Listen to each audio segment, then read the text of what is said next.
우리 이제 하나님 말씀 같이 볼까요? 요한복음 7장 37절부터 39절 말씀을 우리 한 목소리로 같이 읽겠습니다. 요한복음 7장 37절부터 39절 말씀 한 목소리로 같이 읽겠습니다. 같이 읽죠. 시작. 명절 끝날 곧 큰 날에 예수께서 서서 외쳐 이르시되 누구든지 목마르거든 내게로 와서 마시라. 나를 믿는 자는 성경의 이름과 같이 그 배에서 생수의 강이 흘러나오리라 하시니 이는 그를 믿는 자들이 받을 성령을 가리켜 말씀하신 것이라. 예수께서 아직 영광을 받지 않으셨으므로 성령이 아직 그들에게 계시지 아니하시더라. 아멘. 오늘 예배 오신 여러분들을 다시 한번 환영합니다. 우리 옆에 분들과 인사하겠습니다. 하늘 복 많이 누리십시오. 네, 감사합니다. 오늘 말씀은 유대인의 명절 가운데 초막절, 또 장막절이라고도 하는 그 절기를 배경으로 한 이야기입니다. 이스라엘 백성들이 애굽 땅을 나온 후에 광야 40년 생활을 이제 광야를 통해서 하게 되죠. 그 광야 40년의 생활을 기념하면서 드리는 절기가 초막절입니다. 이스라엘 백성들이 광야를 40년 지나는 동안 그들의 생명을 좌우했던 가장 중요했던 문제는 물이었습니다. 양식도 중요했지만 물은 더 중요했죠. 그들이 물이 없어 죽어갈 때 하나님은 모세를 통해 반석을 쳐서 생수를 공급해 주셨습니다. 초막절에는 그 하나님께서 공급해 주신 그 생수, 우리를 살게 하신 하나님의 돌보심을 기념하는 절기였어요. 그래서 초막절이면 예루살렘에서 가까운 실로암이라고 하는 못에서 물을 길어다가 그 물을 성전 제단에 부으면서 하나님께서 우리를 광야 40년 동안 지키시고 보호해 주셨다는 그 사실을 기념하는 것, 그것이 초막절의 중요한 행사 가운데 하나였습니다. 그런데 주님께서 그 명절의 가장 큰 날, 물을 길어다가 제단에 붓는 의식을 행하고 있는 그 유대인들을 향해서 이렇게 말씀하셨습니다. 37절, 38절을 보시면 명절 끝날 곧 큰 날에 예수께서 서서 외쳐 이르시되 누구든지 목마르거든 내게로 와서 마시라. 나를 믿는 자는 성경의 이름과 같이 그 배에서 생수의 강이 흘러나오리라 하시니, 예수님께서 모든 믿는 자의 배 내면으로부터 생수가 흘러나오리라 이렇게 말씀해 주셨습니다. 예수님께서 주시겠다고 약속하신 그 생수가 무엇일까요? 39절은 이렇게 말씀하고 있습니다. 이는 그를 믿는 자들이 받을 성령을 가리켜 말씀하신 것이라. 예수께서 아직 영광을 받지 아니하셨으므로 성령이 아직 그들에게 계시지 아니하시더라. 예수님께서 내게로 와서 마시라고 초청하시는 그 생수는 믿는 자들이 받게 될 성령을 가리킨 것이다 라고 말씀하고 있어요. 왜 예수님을 만나면 그 배에서 생수의 강이 흘러날까요? 그것은 성령님께서 그 사람의 삶 속에 내주하시고 함께 하시기 때문입니다. 우리가 예수님을 영접할 때 성령님께서 우리 안에 내주하십니다. 그 내주하시는 성령님 때문에 우리 인생은 목마르지 않는 인생이 될 것이다, 그렇게 약속해 주신 것입니다. 주님께서 우리에게 주시는 생수는 외부에서 흘러 들어오는 것이 아닙니다. 내주하시는 성령님으로부터 그 배에서 솟아나는 것입니다. 그 배에서라는 말은 그 속에서라는 말이죠. 바깥에서 오는 것이 아니라 속에서부터 솟아나서 흘러 넘치게 될 것이다. 그 삶의 충만함이 외부적인 것에서부터 오지 아니하고 우리 내부에서부터 흘러나온다라는 말씀입니다.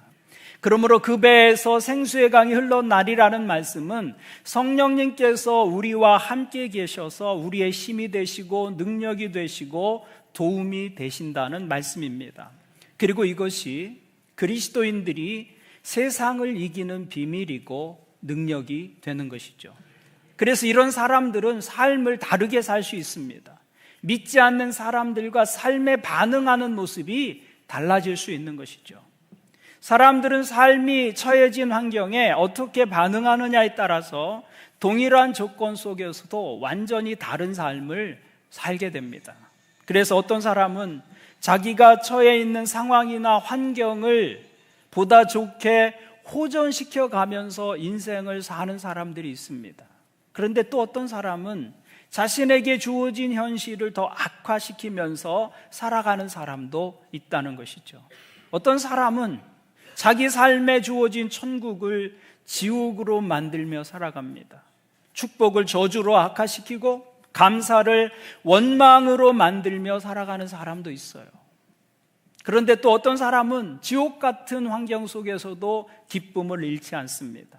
저주를 축복으로 호전시키고 원망을 감사로 변화시켜 가면서 사는 사람들이 있다는 것입니다. 성령의 사람들이 바로 그러하다고 성경은 말씀하고 있는 것이죠. 그 배에서 생수가 흘러나기 때문입니다. 성령의 사람들은 자기 안에 마르지 않는 생명의 근원이 있기 때문에 삶의 외부적인 조건들이 내 영혼에 영향을 주는 삶을 사는 것이 아니라 오히려 내 영혼의 충만함이 내가 살고 있는 환경을 변화시키고 주변을 바꾸는 그런 삶을 살게 될 것이라는 약속입니다. 그래서 지옥 같은 환경도 천국으로 만들 수 있습니다. 저주와 같은 삶의 조건도 축복으로 변화시키는 삶을 살게 될 것이라는 것이죠. 저는 여러분들이 주님께서 약속하신 대로 생수의 강물이 여러분 안에서 흘러나오는 그런 충만한 삶을 살게 되기를 주님의 이름으로 축원을 드립니다.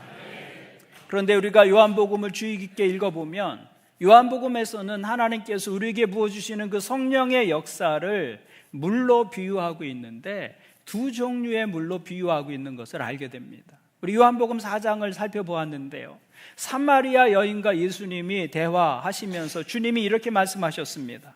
4장 14절입니다. 내가 주는 물을 마시는 자는 영원히 목마르지 아니하리니 내가 주는 물은 그 속에서 영생하도록 솟아나는 샘물이 되리라. 여기서 주님은 성령의 역사를 샘물이라고 비유했습니다. 그런데 오늘 우리가 읽은 본문의 38절에서는 이렇게 말씀합니다. 나를 믿는 자는 성경의 이름과 같이 그 배에서 생수의 강이 흘러나오리라 하시네요. 여기서 주님은 성령의 역사를 강물에 비유하고 있죠. 샘물이나 강물은 다 물이라는 공통점이 있지만 그 역사하는 차원에 있어서는 현격한 차이가 있습니다. 목말라 죽어가는 사람이 샘물을 마시고 소생하듯이 누구든지 예수님을 구주로 영접하고 새로운 생명을 얻게 됩니다. 하나님의 자녀가 되고 죄 용서함을 받고 사단의 권세로부터 영원히 해방되게 되지요. 이런 생명의 역사는 바로 샘물과 같은 역사라고 할 수 있습니다. 반면에 도시나 한 나라가 물을 마시려고 하면 샘물보다는 더 큰 강물이 필요한 것이죠. 강은 흘러가면서 주변의 사람들과 주변의 동식물들을 살려냅니다. 강이 있는 곳에 도시가 생겨나고 나라가 생겨납니다. 강은 대단한 능력이 있습니다. 강이 세차게 흐르면 지형을 바꾸기도 합니다. 그것이 강물 같은 성령의 역사인 것이죠. 우리의 역사 속에 이런 강 같은 성령의 역사들이 있었습니다. 그래서 나라를 바꾸기도 하고 역사를 바꾸기도 했죠. 성령의 역사가 개인뿐만이 아니라 도시와 나라와 민족들도 살릴 수 있고 변화시킬 수 있다는 것입니다.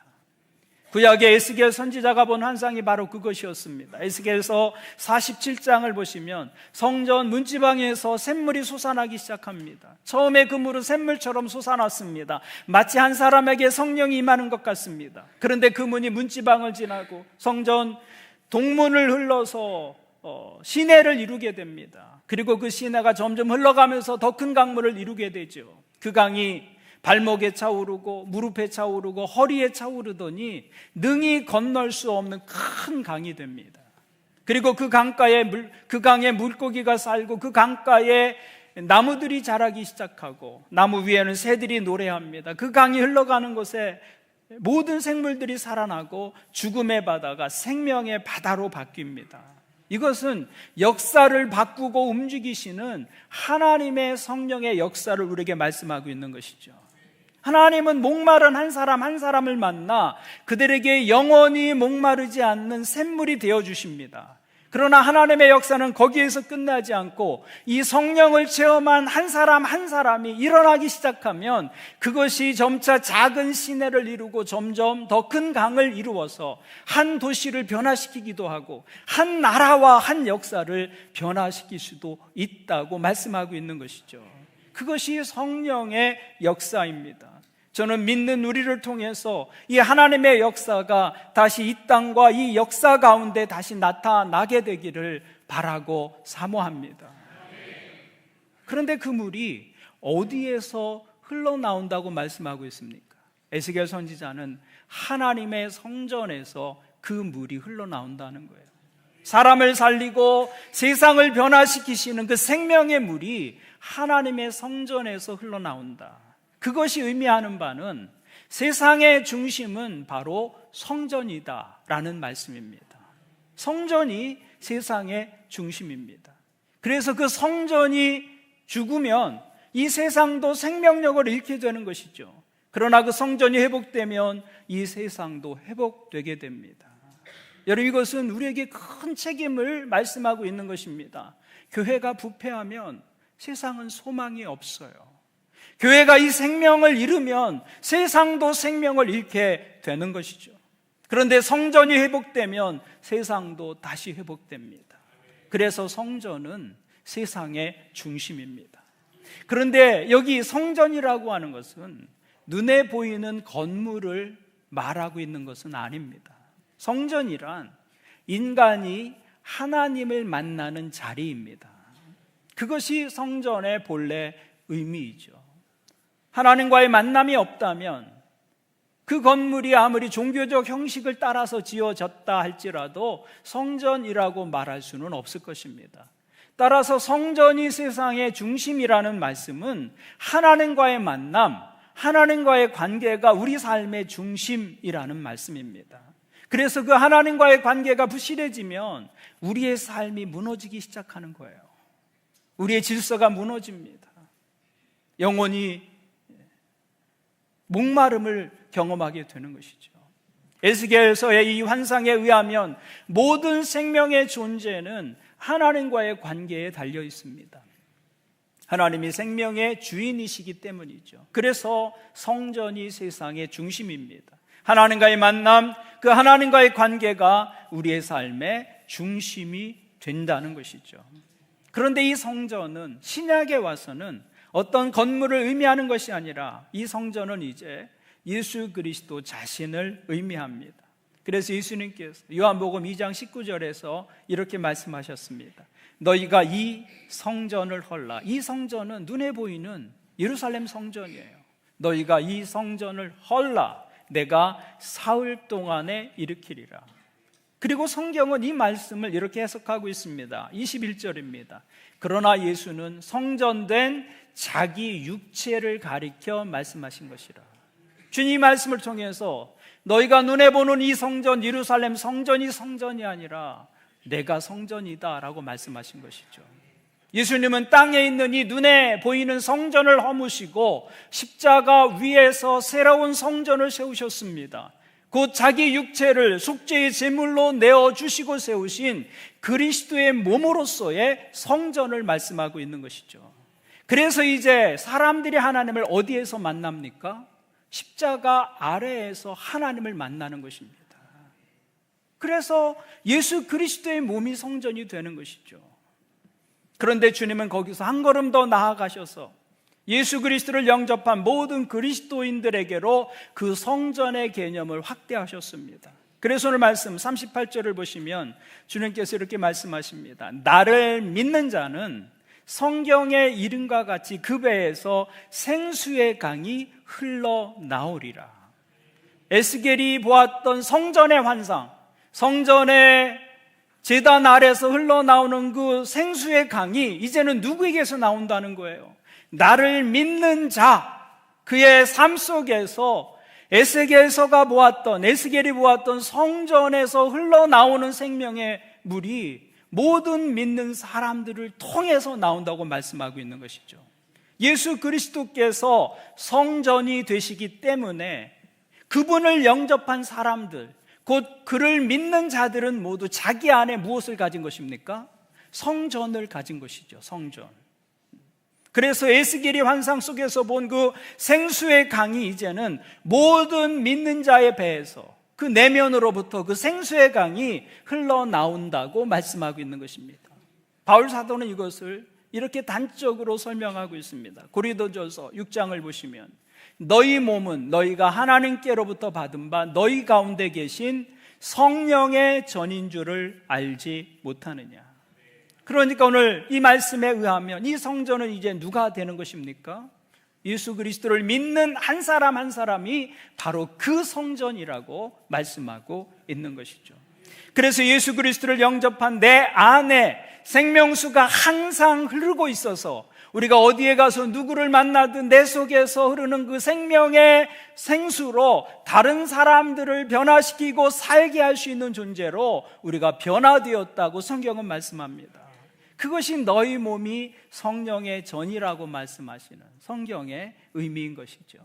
그렇다면 우리는 이제 이 성전의 역할을 감당해야 하는 사람들입니다. 우리 안에 있는 그 생명의 강물이 우리 밖으로 흘러나가서 다른 사람을 살리고 변화시키는 그 성전의 역할을 우리가 감당해야 한다는 것입니다. 이것이 예수 믿는 우리를 향한, 우리 한 사람 한 사람을 향해 가지고 계신 하나님의 비전이고 오늘날 모든 교회를 향한 하나님의 기대인 것입니다. 그러므로 여러분 자신이 사람들이 하나님을 만나는 통로가 되어야 합니다. 성전은 하나님을 만나는 자리라고 말씀을 드렸습니다. 그런데 성경은 우리 자신이 성전이라고 말씀합니다. 그렇다면 사람들이 우리를 통해서 하나님을 만나는 그 통로가 되어야 하는 것이죠. 그것이 우리를 통해서 생수의 강이 흘러간다는 의미입니다. 저는 우리 교회와 우리 성도님들이 주님께서 말씀하신 그대로 세상을 살리고 세상을 풍요롭게 하고 세상을 복주는 인생 되시기를 바랍니다. 그것이 우리가 믿음으로 사는 이유고 하나님의 자녀로 살아가는 이유입니다. 그렇게 살기 위해서 우리가 어떻게 해야 할까요? 38절에서 주님은 그 생수의 강물을 얻게 될 사람이 누구냐? 나를 믿는 사람은 그 배에서 생수의 강이 흘러나오리라. 나를 믿는 자들이라고 조건을 제시해 주셨습니다. 예수님을 믿는 모든 사람이 그 생명의 강을 자기 안에 갖게 될 것이라고 말씀해 주신 것이죠. 그러면 믿는다는 것이 무엇이냐라는 것을 이해할 필요가 있습니다. 예수님을 믿는다고 하는 것은 교회를 다닌다는 말이 아닙니다. 예수님을 믿는다는 말은 그분과 관계를 맺는다는 말이고 그 관계 안에서 살아간다는 말입니다. 그렇게 되면 그 사람의 배에서 그 사람의 내면으로부터 생수의 강이 흘러 넘치게 된다는 것이죠. 그래서 우리가 이 믿음에 대해서 조금 더 이해할 필요가 있는 것입니다. 믿음은 한순간에 갑자기 발생하는 사건인 동시에 일생 동안 지속해야 할 과정입니다. 그래서 믿음은 사건이며 동시에 과정입니다. 왜 믿음이 한순간에 일어나는 사건입니까? 예수님을 믿는 것은 우리의 의지적으로, 우리의 노력으로 되는 것이 아니기 때문입니다. 믿음은 노력의 결과로 얻어지는 것이 아닙니다. 노력이 필요 없다는 말씀이 아닙니다. 믿음은 우리 노력의 결과가 아니다라는 것이죠. 믿으려는 노력이 믿음의 사건을 더 빠르고 확실하게 경험하도록 도와줄 수는 있습니다. 믿으려는 열정이 있는 사람이 하나님에 대한 경험을 더 분명하게 할 수 있습니다. 그러나 믿음 그 자체가 우리 노력의 결과라고 말하기는 어렵습니다. 그래서 어떤 사람은 복음을 전하고 믿기를 요청하면 나는 믿고 싶은데 안 믿어진다고 말합니다. 그런 사람들을 만나면 정말 안타깝습니다. 믿고 싶은데 안 믿어지는 거예요. 그런데 어떤 사람은 그냥 믿어지는 사건이 내 안에 일어나는 것이죠. 믿음은 본질적으로 그런 것입니다. 믿고 싶다고 해서 믿어지는 것이 아니라 어느 순간에 뭔가에 의해서 그냥 믿어지는 사건이 되는 것이죠. 여러분의 믿음을 한번 생각해 보십시오. 어느 날 갑자기 믿어지지 않으셨습니까? 어느 순간에 하나님에 대한 생각이 바뀌고 성경에 대한 생각이 바뀌고 예수 그리스도의 십자가에 대한 생각이 바뀌고 그냥 의심 없이 믿어지게 된 것입니다. 내 이성과 지식을 가지고서는 도저히 믿을 수 없습니다. 보이지 않는 하나님, 보이지 않는 천국을 어떻게 믿겠습니까?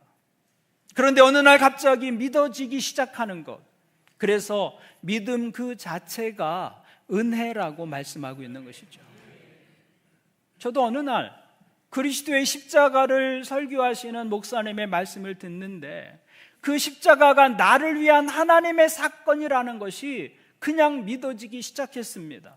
내가 이해하려고 노력한 것 아닙니다. 그냥 어느 날 내 삶에 일어나는 사건처럼 믿음이 나를 찾아왔습니다. 내가 노력한 것 아니었어요. 그래서 이제는 부인하려고 해도 부인할 수 없는 상태가 된 것입니다. 믿음은 그렇게 시작되는 것이죠. 중요한 것은 그렇게 믿어지는 변화가 일어날 때 그것이 바로 성령님께서 우리 안에서 역사하신 증거다라는 사실입니다. 그래서 바울 사도는 고린도전서 12장에서 이렇게 말씀하십니다. 성령으로 아니하고는 누구든지 예수를 주시라 할 수 없느니라. 성령님께서 여러분의 마음속에서 먼저 역사하지 않으면 우리는 예수 그리스도가 어떤 분인지 알 수도 없고 그분과 인격적인 관계도 맺을 수 없다는 말씀이죠. 따라서 우리가 예수 그리스도를 믿게 되었다는 사실, 그것은 이미 성령님께서 우리 안에서 일하셨다는 증거입니다. 내가 예수님을 믿고 하나님을 아버지라고 고백하고 하나님 앞에 서 있다는 사실, 그것은 이미 우리가 성령을 우리 속에 얻게 된 결과다라는 사실입니다. 다른 사람이 간증하는 것처럼 뜨거운 체험이나 눈물, 콧물을 쏟는 체험이 없어도 여러분 마음에 주님이 예수 그리스도께서 주님으로 또 여러분의 구원자로 믿어지시기 시작했다면 그것은 이미 성령님께서 여러분의 마음을 만지시고 역사하신 결과다라는 사실입니다. 그래서 성령 체험의 가장 중요한 증거는 믿어지는 마음이에요. 믿어지는 마음. 그냥 하나님의 말씀이 믿어지기 시작합니다. 천국이 믿어지기 시작하고 십자가의 사건이 믿어지기 시작하고 하나님의 사랑이 믿어지기 시작하는 것이죠. 그 믿어지는 마음이 바로 성령님께서 역사하신 가장 중요한 증거가 되는 것입니다. 그래서 믿음은 내 노력의 결과라기보다는 하나님의 은혜입니다. 한순간에 일어나는 사건처럼 믿음이 우리를 찾아오는 것입니다. 그래서 믿음은 한순간에 일어나는 사건인 동시에 또한 일평생 지속되어져야 할 과정이 되는 것이죠. 그것은 마치 결혼 생활과 같습니다. 결혼식이라는 한순간의 의식을 통해서 시작되지만 결혼식으로 결혼이 완성되지는 않습니다. 그것은 시작에 불과합니다. 인생의 남은 시간 동안 두 사람이 함께 그 사랑을 지속시키고 두 사람이 그 관계 속에서 사랑을 완성시켜 나가야 하는 것, 그것이 결혼인 것이죠. 결혼식이라고 하는 한순간의 의식이 결혼을 완성하는 것은 아닙니다. 믿음도 그와 같습니다. 예수 그리스도를 믿는다고 하는 것은 그분과 지속적인 관계 속에서 살아가는 것을 의미하는 것이죠. 그래서 주님은 목마른 자들은 다 내게로 와서 마시라고 말씀하신 것입니다. 예수님을 믿는다는 것은 성령의 물을 지속적으로 마시는 것입니다. 그렇게 함으로써 생수가 끊임없이 내 안에서 흘러나오게 하는 것, 그것이 과정으로서의 믿음인 것이죠. 오늘 예배하는 여러분들은 예수 그리스도를 믿어지는 경험을 하신 분들일 것입니다. 어느 날 내가 예수 그리스도를 나의 구주라고 고백하게 되고 하나님을 아버지라고 고백하게 된 그 믿어지는 경험이 여러분 안에 있을 것입니다. 그렇다면 생수의 근원이신 주님과 여러분 사이에 수로가 연결된 것이죠. 수로. 예수님이 믿어지는 경험을 한 사람은 누구나 생수의 근원과 연결된 수로를 가지게 된 것입니다. 그렇다면 우리가 해야 할 일은 그 수로를 관리하는 것입니다. 그것이 믿음 생활입니다. 믿음 생활. 그래서 언제나 성령의 생수가 우리의 삶으로 흘러올 수 있도록 그렇게 그 수로를 관리하는 것이죠. 어떻게 수로를 관리할 수 있을까요? 하나님과의 관계를 막힘이 없게 하는 것입니다. 예배를 통해서, 기도를 통해서, 말씀을 통해서, 교회 안에서, 목장 안에서의 교제를 통해서 그리스도와 연결된 수로가 막힘이 없도록 하는 것입니다. 그렇게 하면 생명의 강물이 내게로 흘러 들어옵니다. 막힘이 없는 수로를 통해서 그리스도의 언어가 내 마음속에 흘러 들어오게 되고, 그리스도의 생각이 내 영혼 속에 흘러 들어오게 되고, 그리스도의 태도가 내 삶 속에 흘러 들어오게 되고, 그리스도의 겸손이 내 속으로 흘러 들어오게 되는 것이죠. 그래서 이제는 내 말이 아니라 그리스도의 말로 반응할 수 있게 되는 것입니다. 거친 말이 아니라 은혜의 말로 반응할 수 있게 되는 것이죠. 생수의 강이 흘러가는 거예요. 그리스도의 생각이 흘러나가고, 그리스도의 태도가 나를 통해서 보여지고, 그리스도의 섬김이 실천이 되는 것입니다. 내 안에 있는 그리스도의 생명이 나를 충만하게 채우실 뿐만 아니라 그 생명이 나를 통해서 다른 사람에게로 흘러가는 것, 그것이 그 배에서 생수의 강이 흘러나리라는 말씀의 의미입니다. 그러니까 이제부터 여러분들이 어떤 마음을 가지셔야 하느냐 하면, 내 안에서 생명의 물이 다른 사람에게로 흘러간다, 그런 영적인 상상을 하셔야 합니다. 하나님께서 우리를 그런 존재로 부르신 것이죠. 하루를 시작하면서 오늘 내가 만나는 그 사람에게 생명의 물 흘러가게 해야지, 그런 상상과 결심을 하시면서 하루를 시작해 보는 것입니다. 아이를 깨우러 문을 열고 들어가면서 여러분을 통해서 생명의 물이 오늘 이 아이에게로 흘러간다, 여러분 그런 생각을 하면서 아이를 깨우는 거예요. 짜증을 내지 말고, 화부터 내지 말고, 문을 열고 들어가면서 오늘 생명의 물이 나를 통해 이 아이에게로 흘러간다. 직장에 출근하면서, 가게의 문을 열면서 직장의 동료들에게, 또 오늘 내가 만나는 사람들에게 나를 통해서 생명의 물이 흘러간다 라는 영적인 상상을 하는 것이죠. 하루가 다르게 시작될 것입니다. 여러분이 만나고 접촉하는 사람들에게 생명을 주고 소망을 주는 것입니다. 칭찬하고 격려하는 것이죠. 기도가 필요한 사람을 위해서 기도해 주는 것입니다. 복음이 필요한 사람이 있다면 담대하게 말씀을 전해주는 것입니다. 그것이 생수의 강물이 우리를 통해서 흘러간다는 말씀입니다.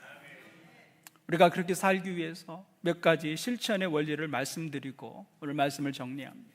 우리가 생명의 물, 생수의 강물이 흘러가는 그런 존재로 살기 위해서는 물의 특징을 가지고 살아야 할 것입니다. 첫째, 물은 다투지 않습니다. 물의 중요한 특징 중에 하나는 다투지 않는다는 거예요. 그래서 물이 산을 만나면 돌아서 갑니다. 바위를 만나면 돌아서 흐릅니다. 싸우려고 하지 않아요. 그러니까 물과 같은 사람, 생명의 강물이 흘러가는 사람은 평화의 사람입니다. 피스메이커가 되어야 합니다. 그래서 성경은 우리에게 이렇게 권면합니다. 모든 일을 원망과 시비가 없이 하라. 저는 여러분들이 돌아갈 줄 아는 분들이 되기를 바랍니다. 넘어뜨리고 가려고 하지 마세요. 왜 부러뜨리고 가려고 하세요? 돌아가는 것이죠. 돌아가는 것. 그것이 생명의 물이 흘러가는 사람들의 삶의 모습인 것입니다. 둘째, 물은 낮은 곳을 향해 흘러갑니다. 겸손이죠, 겸손. 기독교의 능력은 겸손의 능력입니다. 하나님이신 예수 그리스도께서 인간으로 낮아지셨을 때 그것이 구원의 능력이 되었습니다. 인간은 교만의 죄로 하나님으로부터 돌아섰는데 예수 그리스도의 겸손으로 구원이 우리에게 주어진 것이죠. 그 낮아짐이 능력이 되는 것입니다. 물은 항상 낮은 곳을 향해 흘러갑니다. 그러다 가장 낮은 곳에 이르러 물이 무엇을 만듭니까? 바다를 만들게 되잖아요. 그런데 여러분, 세상에서 바다보다 더 크고 힘이 있는 것이 있습니까? 세상에 그렇게 힘이 있고 큰 것은 없어요. 그것이 신앙의 역설입니다. 기독교의 능력은 그 겸손에 있는 것입니다. 그래서 신앙은 물과 같이 자기를 낮추는 것입니다. 교만하게 머리를 드는 것이 아니라 자기를 낮추고 겸손히 섬기는 사람이 생명의 물을 전해주는 그 생수의 강을 자기 안에 가진 사람들의 모습이 되는 것이죠. 세 번째로 물은 유연함이 있습니다. 유연함. 물은 자기의 모양을 고집하지 않습니다. 네모 속에서는 네모가 되고 세모 속에서는 세모가 되고 동그란 곳에서는 동그라미가 됩니다. 그러나 모양이 바뀌었다고 해서 물의 성질이 바뀐 것은 아닙니다. 그것이 그리스도인의 삶의 모습이라는 것입니다. 여러분, 예수님이 얼마나 부드러운 분이셨어요. 유연한 분이셨어요. 그래서 세리에게도 친구가 될 수 있었고 창기들에게도 다가갈 수 있으셨습니다. 사마리아인들에게도 주님은 꺼리낌 없이 만나고 대화하는 분이 되셨다고요. 그것이 주님께서 모든 사람을 구원하신 이유가 된 것이죠. 여러분도 그런 분들이 되기를 바랍니다.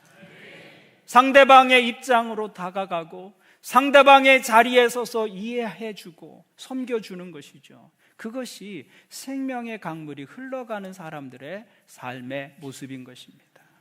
오늘 예수 그리스도를 모시고 사는 저와 여러분이 세상 가운데 생수의 강물을 흘려보내는 성전이 되시기를 바랍니다.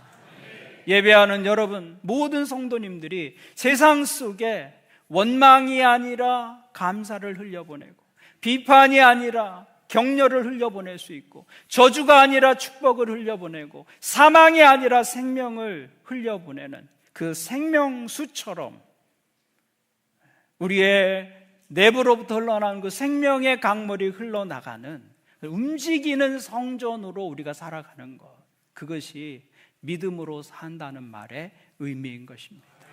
오늘 예배하는 여러분들이 그 움직이는 성전으로 여러분의 삶의 자리에서 세상을 축복하고 사람들을 새롭게 하는 복된 인생으로 살아갈 수 있기를 주님의 이름으로 축원을 드립니다. 아멘. 기도하시겠습니다.